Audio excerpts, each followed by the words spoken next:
So hello বন্ধুরা, কি অবস্থা সবার? আজ আমরা এক্সপ্লেন করতে যাচ্ছি দি ক্যারাতে কিড মুভিটি। মুভির কাহিনী তো কম বেশি সবারই জানা, যেহেতু এটা সবারই প্রিয় একটা মুভি। মুভির মেইন দুই ক্যারেক্টার আমাদের সবার প্রিয় জ্যাকি চ্যান এবং হলিউডের পরিচিত মুখ উইল স্মিথের ছেলে জেডেন স্মিথ। যদিও এটা তার প্রথম মুভি। মুভিটির টাইটেল ট্র্যাক হচ্ছে নেভার সে নেভার, যেটা পারফর্ম করেছে জাস্টিন বিবার। তাহলে চলুন আজকের ভিডিও শুরু করা যাক। Choose to get back up.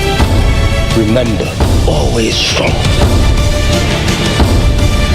তো মুভির শুরুতে আমরা দেখি মুভির মেইন ক্যারেক্টার ড্রে ও তার মাকে। ড্রের বাবা মারা যাওয়ার পর তার মায়ের চাকরি আমেরিকা থেকে চায়না ট্রান্সফার করা হয়েছে। এই জন্য তারা প্রয়োজনীয় সকল মালামাল গুছিয়ে চায়নার উদ্দেশ্যে রওনা হয়। বিমানবন্দরে এক মহিলা গাইড তাদের রিসিভ করে ও তাদের নতুন বাড়ি পর্যন্ত ছেড়ে দেয়। এখানে এসে হ্যারি নামের একটা আমেরিকান ছেলের সাথে ড্রের বন্ধুত্ব হয়। হ্যারি মালামাল নিয়ে যেতে ড্রেকে সাহায্য করে। হ্যারি ড্রের মার সাথেও দেখা করে। হ্যারি ড্রেকে জানায় সে চাইলে তাদের পার্কে এসে সে হ্যারিদের সাথে বাস্কেটবল খেলতে পারে। মহিলা গাইডটি সেখান থেকে চলে যাবার সময় ড্রেকের মাকে বলে ঘরের কোনো কিছু মেরামত করার দরকার পড়লে তারা যেন মিস্টার হানের সাথে কন্ট্যাক্ট করে। মিস্টার হানের কাজও ভালো আর অন্যান্য চাইনিজদের তুলনায় ভালো ইংরেজি বলতে পারে। ড্রের মা বাথরুমে যায় গোসল করতে, কিন্তু দেখে সেখানে গরম পানি আসছে না। সে ড্রেকে বলে মিস্টার হানকে ডেকে নিয়ে আসতে। ড্রে যায় রিসিপশনে মিস্টার হানের ঠিকানা জানতে। সেখান থেকে সে ঠিকানা নিয়ে মিস্টার হানের বাসায় যায়। মিস্টার হান তখন খাবার খাচ্ছিল, তাই সে ড্রের কথায় তেমন একটা পাত্তা দেয় না। ড্রে তখন মিস্টার হানকে তাদের সমস্যার কথা জানায় ও বাসার অ্যাড্রেস দেয়। এরপর সে হ্যারির বলা সেই পার্কটায় চলে আসে। এখানে আমরা আরেকটা চাইনিজ মেয়েকে দেখি যে একটা বেঞ্চে বসে মিউজিক প্র্যাকটিস করছিল। ড্রে মেয়েটাকে পছন্দ করে, এই জন্য সে মেয়েটাকে ইমপ্রেস করার জন্য সেখানে থাকা অন্যান্য ছেলেদের সাথে বাস্কেটবল খেলা শুরু করে। কিন্তু এক পর্যায়ে বল নেটে ঠিকমতো নিশানা করতে না পারায় মেয়েটা উল্টো হেসে দেয়। ড্রে বুঝে যায় অন্যভাবে মেয়েটাকে ইমপ্রেস করতে হবে। তখন সে পার্কে থাকা বয়স্ক লোকদের কাছে যায় টেবিল টেনিস খেলতে। ড্রে ভেবেছিল বয়স্ক লোকদের সাথে টেবিল টেনিস খেললে সে সহজেই জিতে যাবে। ড্রে তখন খুব জোরে জোরে শট করতে থাকে। এটা দেখে এবার বয়স্ক লোকগুলো আরো স্পিড বাড়িয়ে দেয়। ড্রের অবস্থা তখন এমনই হয় যে শরীর দিয়ে বল আটকানো ছাড়া আর কিছুই করার ছিল না। এটা দেখে মেয়েটা আরো বেশি হাসাহাসি শুরু করে দেয়। খেলা শেষে ড্রে ও হ্যারি বসে কথা বলছিল, তখন ড্রে তাকে মেয়েটার কথা জানায়। হ্যারি তামাশা করে বলে, তুমি কি ভয় পাচ্ছ নাকি মেয়েটার সাথে কথা বলার জন্য? ড্রেও তখন তার সাহস দেখানোর জন্য উঠে গিয়ে মেয়েটার কাছে যায় কথা বলার জন্য। ড্রে গিয়ে মেয়েটাকে জিজ্ঞাসা করে সে কি কি পছন্দ করে ও তার অপছন্দের তালিকায় কি কি আছে। মেয়েটা বলে তার ইংলিশ গান খুব পছন্দ। ড্রে তখন মেয়েটাকে ইমপ্রেস করার জন্য তার একটা পছন্দের ইংরেজি গান শোনায় ও সেই গানে ডান্স করতে থাকে। এবার কিছুটা কাজ হয়ে যায়, মেয়েটা ইমপ্রেস হয়। এখানে আমরা জানতে পারি মেয়েটার নাম হচ্ছে মেইং। মেইং ড্রের চুলগুলো ধরে দেখে সেগুলো আসল নাকি। আর তখনই তাদের এই ঘনিষ্ঠতা দেখে পার্কে থাকা কিছু বখাটে পোলাপাইন আসে তাদের বিরক্ত করতে। এই বখাটে গ্রুপের লিডার হচ্ছে চ্যাং নামের এই ছেলেটা। সে আবার মেইংকে খুব পছন্দ করত। এই জন্য ড্রে মেইং এর সাথে কথা বলায় চ্যাং রেগে যায়। চ্যাং এসে ড্রেকে বিভিন্নভাবে উস্কাতে থাকে আর একসময় সে ড্রেকে মারতে মারতে আহত করে ফেলে। চ্যাং খুব জোরে ড্রেকে একটা ঘুষি দিতেই যাবে, মেইং এসে চ্যাংকে থামায়। মারামারির কারণে ড্রের চোখের নিচে কিছুটা কেটে যায়। এই জন্য কাটা দাগ লুকাতে পরের দিন ড্রে সেই কাটা জায়গায় তার মার কিছু মেকআপ ইউজ করে সেটাকে ঢেকে দেয়। এরপর মাথায় একটা ক্যাপ পরে স্কুলে যায়। আজ চায়নায় তার প্রথম ক্লাস ছিল, এজন্য তার মা তাকে স্কুল পর্যন্ত ছেড়ে দেয়। আমরা দেখি চ্যাংও সেই স্কুলে পড়তো। দুপুরে টিফিন পিরিয়ডে ড্রেকে দেখি আমরা চপস্টিক দিয়ে প্লেটে খাবার তোলার চেষ্টা করছিল, কিন্তু কোনোভাবেই পারছিল না। আসলে চীনে তো চপস্টিক দিয়েই খাবার খাওয়া হয়, আর ড্রে একজন আমেরিকান, তাই তার জন্য এটা একদমই নতুন। তখন মেইং এসে ড্রেকে সাহায্য করে। মেইং তখন আগের দিনে চ্যাং এর করা ঘটনার জন্য ড্রেকে সরি বলে। দুজন খাবার খেতে খেতে আরো ভালো করে পরিচিত হয়ে নেয়। বিকেলবেলা আমরা দেখি ড্রে টিভি সেটের সামনে দাঁড়িয়ে কুংফু প্র্যাকটিস করছে। মিস্টার হানকে দেখতে পাই আমরা, সে ড্রেদের বাসায় আসে পানির লাইন ঠিক করার জন্য। তখনই তার মা এসে দেখে ড্রে তার জামা কাপড় এদিক সেদিক ফেলে রেখেছে। অবশ্য এটা ড্রের প্রতিদিনের অভ্যাস। ফ্লোরে ড্রের জ্যাকেট পরে থাকতে দেখে ড্রের মা তাকে খুব কথা শোনাচ্ছিল। কাজ করার ফাঁকে মিস্টার হান এসব দেখছিল। ড্রে ভিতরে গিয়ে আবারও টিভি দেখে তার কুংফুর অনুশীলন শুরু করে দেয়। পরের দিন স্কুলে গেলে ড্রে চ্যাংকে দেখে। ড্রে তখন পালিয়ে একটা রুমে এসে লুকিয়ে পড়ে। সেই রুমেই আবার মেইং তখন ভায়োলিন প্র্যাকটিস করছিল। টিচার ফোনে কথা বলার জন্য পাশের রুমে চলে যায় ও মেইংকে বলে তার প্র্যাকটিস কন্টিনিউ রাখতে। ড্রে তখন মেইং এর কাছে আসে। মেইং জানায় আসলে সে একটা মিউজিক প্রতিযোগিতায় অংশগ্রহণের জন্য ভায়োলিন প্র্যাকটিস করছে। টিচার চলে আসলে ড্রে তখন সেই রুম থেকে বাইরে চলে যায়। বাইরে আসা মাত্রই ড্রের সাথে চ্যাং এর বদমাশ গ্রুপে দেখা হয়ে যায়। চ্যাং এখানে ড্রেকে সাবধান করে দেয় সেই জন্য মেইং এর কাছেও না যায়। ড্রে যদি চ্যাং এর কথা না শুনে তাহলে ড্রেকে সে উচিত শিক্ষা দিয়ে দেবে। পরের দিন ড্রে ও তার মা মার্কেটের মধ্যে হাঁটছে। তখন ড্রে কিছু একটা শব্দ শুনতে পায়। এক জায়গায় দৌড়ে এসে ড্রে দেখে একটা মাঠে বাচ্চারা কুংফু প্র্যাকটিস করছে। ড্রে এটা দেখে খুবই এক্সাইটেড হয়ে যায়। ড্রে ভেতরে গিয়ে আরো একটা গ্রুপকে দেখে যারা আরো হাইলি কুংফু প্র্যাকটিস করছিল, কিন্তু সেখানে আমরা চ্যাংকেও দেখি। চ্যাংকে দেখে ড্রের মন ভেঙে যায়, কারণ ড্রে ভেবেছিল সে এখানে এসে কুংফু প্র্যাকটিস করবে, কিন্তু চ্যাং তো তার পিছনেই লেগে থাকবে। ড্রে মন খারাপ করে সেখান থেকে চলে আসে। ড্রের মা ড্রেকে এর কারণ জিজ্ঞাসা করলে ড্রে বলে সে আমেরিকাতেই ঠিক ছিল, চায়না তার একদমই পছন্দ না। ড্রে তার মাকে বলে তারা যেন আমেরিকাতে ফিরে যায়, কিন্তু ড্রের বাবার মৃত্যুর পর তাদের অবস্থা এমন ছিল যে তাদের পক্ষে আমেরিকা গিয়ে নতুনভাবে সেটেল হওয়া সম্ভব ছিল না। পরের দিন ড্রে একটা জায়গায় ঘুরতে গেলে মেইং আসে ড্রের সাথে কথা বলতে, কিন্তু ড্রে পাশে চ্যাংয়ের গ্রুপটা দেখতে পেলে ভয়ে সেখান থেকে চলে যায়। ট্রিপ শেষে বাসে করে ফেরার সময় চ্যাং আসে ড্রেকে বিরক্ত করতে, কিন্তু টিচারকে দেখে চ্যাং আর ড্রেকে বিরক্ত করে না। বাস থেকে নেমে ড্রে চ্যাংয়ের গ্রুপ থেকে লুকিয়ে লুকিয়ে চলে যাচ্ছিল। ড্রে তখন রাস্তার পাশে একটা ময়লা পানির বালতি দেখে। ড্রে ভাবে চ্যাংয়ের গ্রুপ তাকে যে এতদিন বিরক্ত করেছে সে তার প্রতিশোধ নেবে। এজন্য সে সেই ময়লা পানি চ্যাংয়ের গ্রুপের উপর ছুঁড়ে মেরে দৌড় দেয়, কিন্তু লাভ হয় না। কিছু দূর যেতে না যেতে চ্যাংয়ের গ্রুপ ড্রেকে ধরে ফেলে। চ্যাংয়ের গ্রুপের সবাই যেহেতু কুংফুতে পারদর্শী ছিল, এজন্য তারা সহজে ড্রেকে পাকড়াও করে ফেলে। এরপর সবাই মিলে ড্রেকে মারতে থাকে। চ্যাং ঘুষি দিয়ে ড্রের লিভার ড্যামেজ করে দেয়। চ্যাং আবারও ড্রেকে মারতেই যাবে, মিস্টার হান এসে তাকে থামায়। চ্যাংকে বাধা দেয়। এবার চ্যাংয়ের গ্রুপের বাকি সদস্যরা মিস্টার হানের উপর আক্রমণ করে দেয়। মিস্টার হান ছিলেন একজন কুংফু পারদর্শী, যে কারণে কেউ তার সাথে পেরে ওঠে না। মিস্টার হান ড্রেকে তার বাড়িতে নিয়ে এসে কিছু প্রাচীন প্রক্রিয়ায় আগুনের মাধ্যমে চিকিৎসা দিয়ে দেন। ড্রে মিস্টার হানকে তার কুংফুর ব্যাপারে জিজ্ঞাসা করলে মিস্টার হান জানান সে এই কুংফু তার বাবার কাছ থেকে শিখেছে। ড্রে মিস্টার হানকে বলে সে যেন তাকে কুংফু শেখায়, কিন্তু মিস্টার হান ড্রেকে না করে দেয়।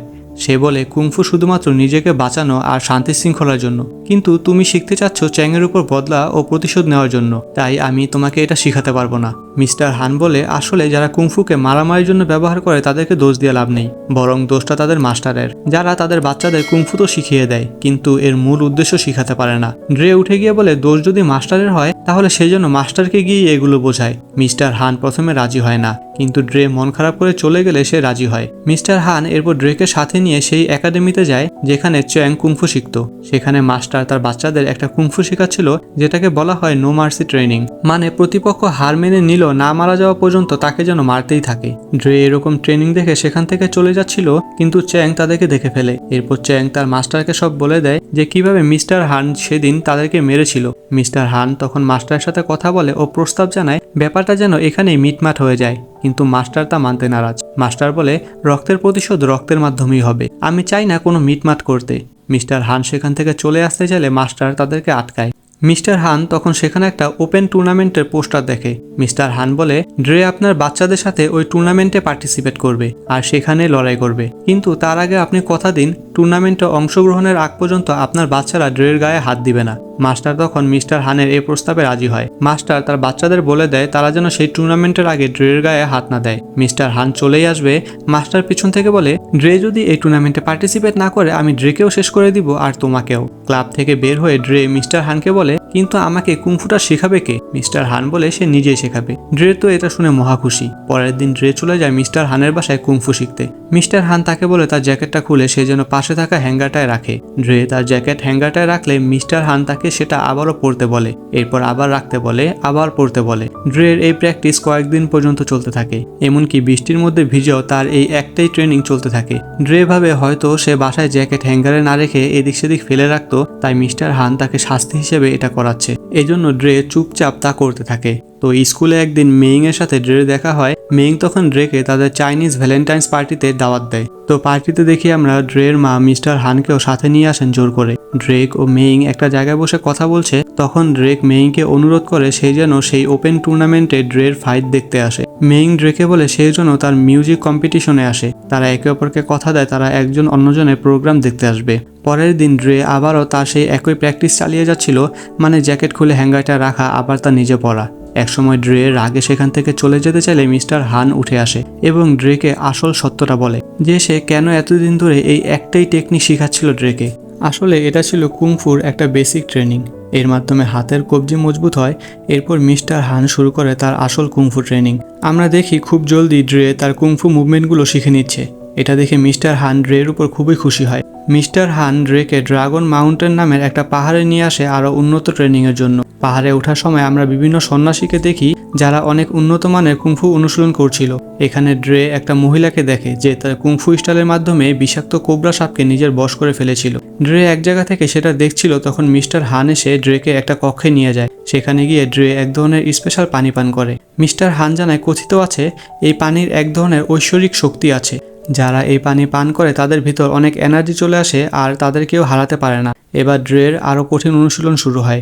মিস্টার হান ড্রেকে আরও কঠিন সব কুংফু শেখাতে থাকে। এর মাঝে ড্রে তার দেখা সেই কোবরা স্টাইলটিও প্র্যাকটিস করছিল, যেটা সে কিছুদিন আগে একটা মহিলাকে করতে দেখেছিল সেই পাহাড়ে, কিন্তু সে এটা ঠিকঠাক পেরে উঠছিল না।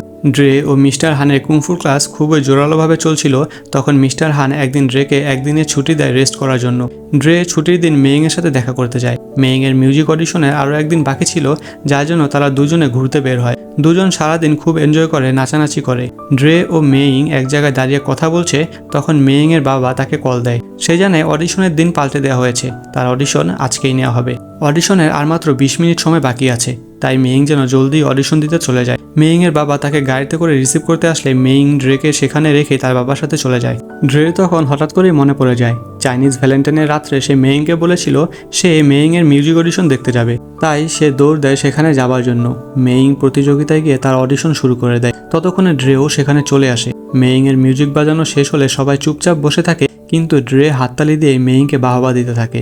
মেইংয়ের বাবা মা ড্রেকে খুব একটা পছন্দ করে না, তাই তারা মেইংকে বলে সে যেন ড্রের সাথে মেলামেশা না করে। মেইংও তখন ড্রের সাথে কথা না বলে সেখান থেকে তার বাবা মার সাথে চলে যায়। তখনই সেখানে চ্যাং আসে তার গ্রুপের সাথে। তারা এসে ড্রেকে আবারও সেই টুর্নামেন্টের কথা মনে করিয়ে দিয়ে চলে যায়। ড্রে মিস্টার হানের সাথে দেখা করতে তার বাড়িতে আসে। ড্রে দেখে মিস্টার হান মদ খেয়ে আছে ও তার গাড়িটিতে ভাঙচুর করছে। ড্রে এর কারণ জানতে চাইলে মিস্টার হান জানায় আসলে কয়েক বছর আগে এই দিন তার ছেলে ও স্ত্রী কার অ্যাক্সিডেন্ট করে মারা যায়, তাই সে প্রতি বছর গাড়িটিকে ঠিক করে আর এই দিন এসে সেটাকে ভেঙে তার কষ্ট কমায়। ড্রে ভাবে মিস্টার হানের সাথে ট্রেনিং করলে হয়তো তার কিছুটা ভালো লাগবে, এই জন্য সে মিস্টার হানের সাথে আবারও ট্রেনিং শুরু করে দেয়। ড্রে খুবই জোরালোভাবে তার ট্রেনিং চালিয়ে যাচ্ছিল। স্কুলে মাঝে মধ্যে ড্রে মেইংয়ের সাথে কথা বলতে চায়, কিন্তু মেইং তাকে তেমন একটা পাত্তা দেয় না। এরপর একদিন মিস্টার হান ড্রেকে বিখ্যাত দি গ্রেট ওয়াল অফ চায়নাতে নিয়ে আসে ট্রেনিংয়ের জন্য। ড্রে খুবই মনোযোগ দিয়ে তার কুংফু অনুশীলন চালিয়ে যাচ্ছিল। দিনে দিনে তার খুবই উন্নতি হয়। একটা সময় সে কুংফু মাস্টারে পরিণত হয়। তো টুর্নামেন্ট শুরুর আগের রাত্রে মিস্টার হান ড্রেকে সেই টুর্নামেন্টের জায়গায় নিয়ে আসে সবকিছু দেখানোর জন্য। তখন মিস্টার হান ড্রেকে কুংফুর একটা কস্টিউম গিফট করে। ড্রে তো এটা পেয়ে মহা খুশি। সে কৃতজ্ঞতা স্বরূপ মিস্টার হানকে জড়িয়ে ধরে। ড্রে তখন মেইংয়ের ব্যাপারে মিস্টার হানকে জানায়, আরও জানায় মেইংয়ের বাবা মেইংকে বলেছে সে যেন ড্রের সাথে না মিশে। মিস্টার হান তখন চাইনিজ ভাষায় একটা চিঠি লিখে দেয়। ড্রে সেটা নিয়ে মেইংদের বাসায় যায়। ড্রে সেই চাইনিজ চিঠিটা মেইংয়ের বাবাকে পড়ে শোনায়। সেই চাইনিজ ভাষায় মেইংয়ের বাবার কাছে মাফ চায় ও মেইংকে তার বন্ধু বানানোর প্রস্তাব দেয়। মেইংয়ের বাবা এতে ড্রের উপর অনেক খুশি হয় ও ড্রেকে মাফ করে দেয়। সে আরও জানায় তারা অবশ্যই পরের দিন ড্রের কুংফু টুর্নামেন্টে যাবে। তো যথারীতি পরের দিন টুর্নামেন্ট শুরু হয়। মিস্টার হান ড্রেকে সকল নিয়মকানুন বুঝিয়ে বলে ম্যাচ জিততে চাইলে 2 পয়েন্টের প্রয়োজন। ম্যাচ শুরু হয়, কিন্তু ড্রে প্রথম রাউন্ডে ভয়ে মাঠের বাইরে চলে গেলে সে 1 পয়েন্টে পিছিয়ে পড়ে। মিস্টার হান তাকে দেখে শুনে খেলতে বললে ড্রে তার ভুল বুঝতে পারে। ড্রে এবার ঠিকঠাক খেলতে থাকে ও প্রথম ম্যাচ জিতে যায়। ড্রে প্রত্যেকটা ম্যাচে খুবই সুন্দরভাবে জিতে যাচ্ছিল। অন্যদিকে দেখি চ্যাংয়ের গ্রুপের সদস্যরা প্রত্যেকটা ম্যাচ জিতে যাচ্ছিল, কিন্তু তারা প্রতিপক্ষকে বেধড়কভাবে মেরে আহত করে ফেলছিল, কারণ তাদের মাস্টার তাদেরকে নো মার্সি ট্রেনিং দিয়েছিল। তো প্রথম রাউন্ড শেষে মোট 4 জন খেলোয়াড় সেমিফাইনালে চলে যায়, যেখানে ড্রে ও চ্যাংও ছিল। তো সেমিতে প্রথম ম্যাচ হয় চ্যাং ও আরেকটা ছেলের সাথে। ফাইনালে যেতে প্রয়োজন 3 পয়েন্ট। চ্যাং তার প্রতিপক্ষকে খুবই খারাপভাবে মেরে আহত করে দেয় ও চ্যাং ফাইনালে চলে যায়। যদিও এটা দেখে ড্রে কিছুটা ঘাবড়ে যায়, কিন্তু মিস্টার হান তাকে ভরসা যোগায়। তো ফাইট শুরু হলে চ্যাংয়ের গ্রুপের অন্য সদস্য লিয়াং তার মাস্টারের ইশারায় এক পর্যায়ে ড্রের পায়ে মারাত্মক আঘাত করলে ড্রে আহত হয়ে যায়।